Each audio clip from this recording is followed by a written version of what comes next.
သူပြန်လာမယ်လို့နေထင်လားနေထင်ရင်ဖြစ်ရလုံးဝမှာ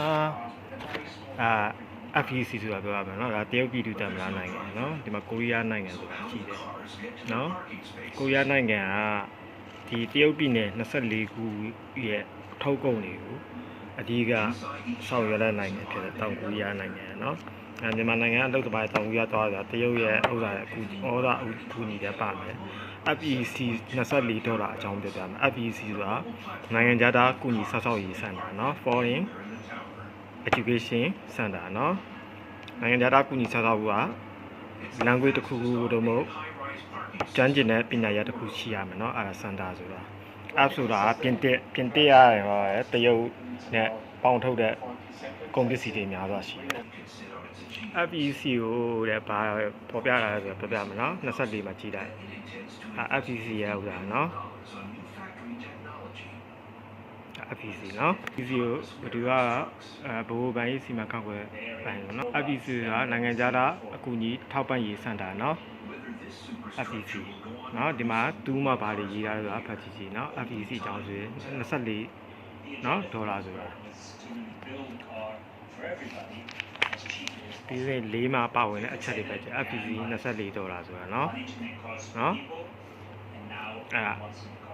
FEC စာဝတ်တစ်ခုဖြည့်ပါဆိုရင် default ဆိုတာပြင်ရတယ်နော်ပြပထောက်ခွာဖို့ဆို default မှာဘာတွေရေးရဆိုတာပါဝင်တာရှိတယ်ဒါမြန်မာနိုင်ငံနဲ့ဥစ္စာဆက်တယ်နော်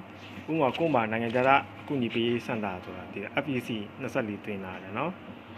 တွင်လာတာ password ပါပြသွားတယ်ဆိုဒီစာရွက်ပြလိုက်နိုင်ငံခြားအကူအညီတောက်ပရင်စင်တာပါသူ data ဆိုတာသူရှာလိုက်မယ်နော်ဆောင်းမဲ့ခုံနံပါတ်ဖြည့်ထားခုံစခုံနံပါတ်တိမယ်ဒီမှာ passport နံပါတ်တွေပါတယ်ဟုတ်လားအဲအချက်လက်ရှာပူတိုင်းချက်လက်ရှာပူတယ်နော်ဒီမှာ DNS ဆိုတာ FEC ဆိုတာABC ဆိုတာသူက data information တွေရှာပူတိုင်းတယ်နော်ဘယ်လိုရှာပူလဲဆိုတော့နီလန်းတကြနော်ရှိတယ်ဒါနိုင်ငံခြားအကူအညီပေးစင်တာမှာမြန်မာနိုင်ငံဆိုရင်အဲ့ဒါပါလီလောက်တာတင်တယ်ဆိုတာနိုင်ငံသားခေါ်မယ်ဆိုရင်နော်ဟိုမှာဒီကိုယ့်ရဲ့ဟိုကဂရမ်မီကိုဘယ်လိုစီစဉ်တာလဲဆိုတာနိုင်ငံသားတွေကိုပြောပြတင်တယ်နော်အဲ့လိုမျိုးအဲ့ဒါမှသူတို့အလုံးလောက်တော့ကအဆင်ပြေမယ်အဆင်ပြေတယ်ချုံမွေးမယ်နော်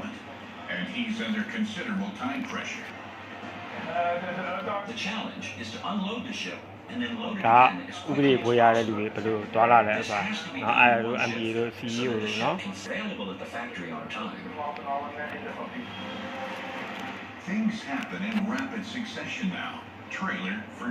နောက်ပိုင်းမှာကုန်တင်တွေဘယ်လိုပြောင်းသွားလဲဆိုတာနော်အချက်လက်ချပူတဲ့မှာ